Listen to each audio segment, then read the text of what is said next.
Здравствуйте! Я сейчас покажу, как разжечь камин проще. Берем вот так, зажигаем краешек.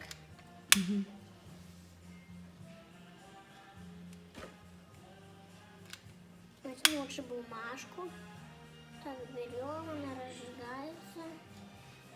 Загорается небольшой огонь.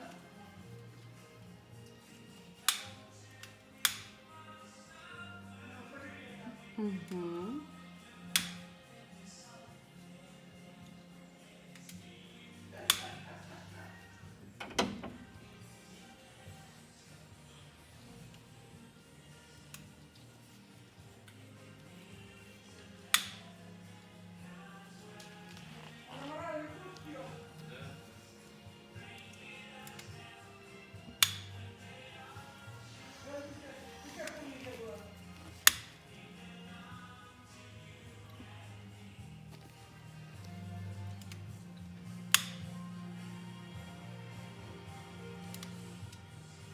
Все, закрывай.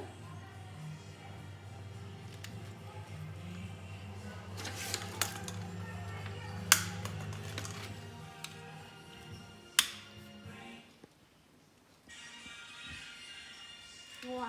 Закрывай.